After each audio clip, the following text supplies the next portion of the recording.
नमस्कार मित्रों, मेरा नाम है आदित्य। आप देख रहे हैं एडवोकेट आदित्य यूट्यूब चैनल। भारतीय दंड संहिता की धारा 498 ए जो है वो महिलाओं की सुरक्षा के लिए बनाया गया था। ऐसी महिलाएं जो अपने ससुराल में अपने पति और पति के घर वालों के द्वारा प्रताड़ित की जाती हैं, उनकी सुरक्षा के लिए इस धारा का प्रावधान किया गया था। लेकिन कुछ ऐसी महिलाएं हैं जो इस धारा का गलत इस्तेमाल कर रही हैं, पति से बदला लेने के लिए, दुर्भावना के लिए या अपनी मनमानी बात मनवाने के लिए, पैसे ऐंठने के लिए इस धारा का गलत इस्तेमाल कर रही हैं और पति के घर वालों के ऊपर भारतीय दंड संहिता की धारा 498 ए के तहत फर्जी मुकदमा दर्ज करा दे रही हैं। तो आज मैं आप लोगों के लिए एक ऐसा ही मामला लेकर आया हूं जिसमें जो पत्नी थी उसने दुर्भावना और बदला लेने के लिए पति के ऊपर मुकदमा दर्ज कराया था। लेकिन कोर्ट इस चीज को समझ गया और जान गया कि पत्नी की क्या मकसद है, उसने ये मुकदमा क्यों दर्ज कराया है और पत्नी के द्वारा दर्ज कराए गए इस फर्जी मुकदमे को रद्द कर देता है और कोर्ट काफी फटकार भी पत्नी को लगाता है।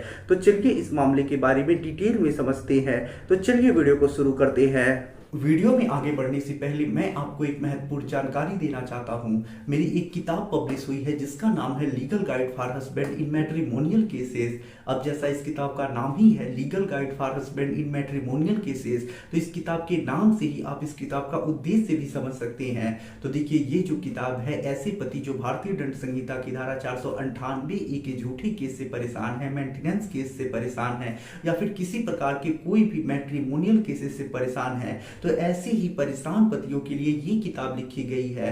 आपको इस किताब में भारतीय दंड संहिता की धारा 498 A, 125 CrPC, DV act, divorce case, section 9 आदि प्रकार के जो भी मैट्रिमोनियल केसेस होती हैं उनसे संबंधित काफी अच्छी जानकारी मिल पाएगी, जिससे कि यदि आप झूठे केसों से काफी ज्यादा परेशान हो चुके हैं, आपको कोई गाइड करने वाला नहीं है, आपको कोई कुछ बताने वाला नहीं है, तो ये किताब पढ़ के आप अपनी जानकारी बढ़ा पाएंगे और अपने केस में अपना पक्ष मजबूत कर पाएंगे।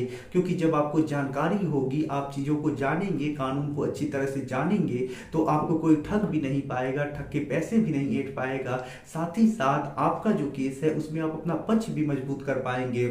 तो यदि आप इस किताब को पढ़ते हैं तो आप अपने मुकदमे में अपना पक्ष भी मजबूत करेंगे, समय भी बचा पाएंगे और साथ ही साथ आपके पैसे भी बर्बाद होने से बचेंगे। तो ये जो किताब है पतियों के लिए काफी ज्यादा यूजफुल है।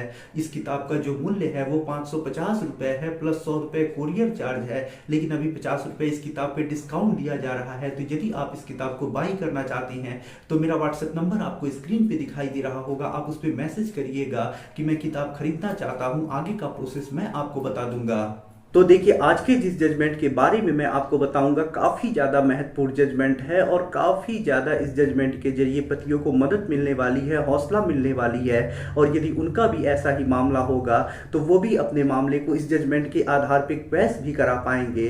तो देखिए, ये एक हाई कोर्ट का जजमेंट है और झारखंड हाई कोर्ट के द्वारा आया है और भारतीय दंड संहिता की धारा 498 ए के केस को क्वेशिंग से संबंधित जजमेंट है। ये जो जजमेंट आया है वो Arjun Ram versus state of Jharkhand के केस में आया है। इस जजमेंट का लिंक भी मैं आपको डिस्क्रिप्शन में दे दूंगा। अब देखिए, इस मामले में होता कुछ ऐसा है कि जब विवाह हो जाता है तो विवाह के कुछ दिनों के बाद पत्नी कंप्लेंट केस दर्ज कराती है, तो वहीं से ये मामला शुरू होता है। तो चलिए अब इस मामले के बारे में समझते हैं थोड़ा सा विस्तृत रूप से। तो देखिए, होता कुछ ऐसा है कि विवाह के बाद पत्नी कंप्लेंट केस कोर्ट में दर्ज कराती है, जिसमें जो पत्नी होती है वो बहुत सारे पति और पति के घर वालों के ऊपर आरोप लगाती है, जिसके आधार पर पति और पति के घर वालों के ऊपर भारतीय दंड संहिता की धारा 498 ए और पति के ऊपर बाइगेमी के लिए 494 के तहत कंप्लेंट केस दर्ज होता है और समनिंग होता है। अब देखिए, पत्नी इस मामले में आरोप लगाती है कि उसके विवाह के कुछ सालों तक सब कुछ सही चला, बच्चे भी हुए और जीवन सही से बीत रहा था।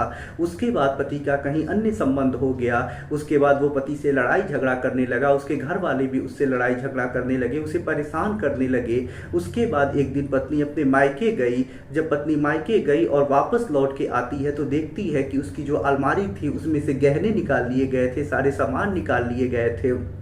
और उसके बाद जब उसने ये सब बातें पूछी कि क्या हुए मेरे गहने, तो उसे काफ़ी ज़्यादा प्रताड़ित किया गया, उसके साथ मारपीट किया गया और उसके बाद उसे भगा दिया गया।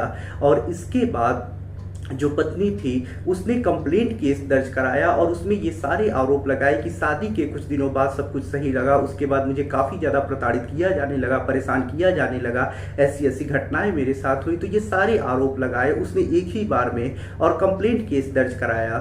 उसके बाद जब पति को समनिंग हो जाता है तो उसके बाद जो पति होता है, जो संज्ञान लिया गया होता है मामले का, उसे सम्मन हुआ होता है, उसके विरुद्ध हाई कोर्ट में 482 सीआरपीसी के तहत प्रार्थना पत्र लगाता है कि मामले को रद्द कर दिया जाए। अब देखिए जो कोर्ट होता है उसमें पति की तरफ से ये तर्क रखा जाता है कि देखिए जज साहब, जब मेरी पत्नी मायके चली गई तो मैंने उसे कई बार बुला के लाने का भी प्रयास किया, लेकिन वो खुद साथ रहने को तैयार नहीं है, उसका कहीं और संबंध है और इस वजह से वो पकड़ी भी गई थी। और ऐसे में मैंने उसके विरुद्ध एडल्ट्री के आधार पर डाइवोर्स का भी मुकदमा डाला है।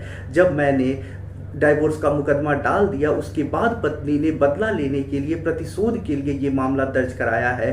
पत्नी का कहना है कि उसे काफ़ी ज़्यादा बार बार प्रताड़ित किया जा रहा था, परेशान किया जा रहा था, उसने कभी कोई शिकायत दर्ज नहीं कराई। उसके बाद जब वो मायके से यहाँ आती है, कहती है मेरा सामान ले लिया गया, उसके बाद फिर वो वापस मायके चली जाती है और वहाँ से भी वो कोई कंप्लेंट नहीं दर्ज कराती है। 1 साल के बाद जब पति के द्वारा डाइवोर्स का केस डाला जाता है, जब पत्नी को समन जाता है, तब जाके वो 498A के तहत कंप्लेंट दर्ज कराती है। तो देखिए इतना दिन लेट किया गया है, जब उसके साथ इतना अपराध हो रहा था तो उसने पहले ही क्यों नहीं केस दर्ज कराया। साथ ही साथ जब पति ने डाइवोर्स केस दर्ज करा दिया उसके बाद ही उसने क्यों केस दर्ज कराया। तो इससे ये प्रतीत हो रहा है कि ये जो मामला दर्ज कराया गया है बदला लेने के लिए और दुर्भावना के तहत दर्ज कराया गया है। तो ऐसे में इस मामले को रद्द किया जाए। जब कोर्ट भी मामले को देखता है तो यही पाता है कि पत्नी कह रही है कि उसके साथ काफ़ी लंबे समय से अपराध हो रहा था, उसने कभी कोई शिकायत दर्ज नहीं कराई।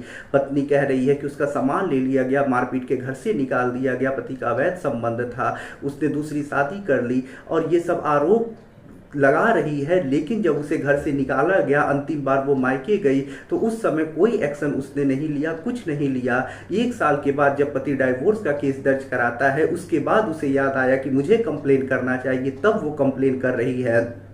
तो इन सब से ये प्रतीत हो रहा है कि पति का जो केस है उसे वापस दिलवाने के लिए दुर्भावनापूर्ण तरीके से और बदला लेने के लिए ये मामला दर्ज कराया गया है। और ऐसा मामला यदि कोर्ट में चलाया जाता है तो ये कानून का दुरुपयोग होगा। और कोर्ट साफ साफ कहता है, पत्नी को फटकारता भी है कि भारतीय दंड संहिता की धारा 498A बदला लेने के लिए, दुर्भावनापूर्ण आशय से लगाने के लिए नहीं है और ऐसे इसका प्रयोग नहीं किया जाना चाहिए।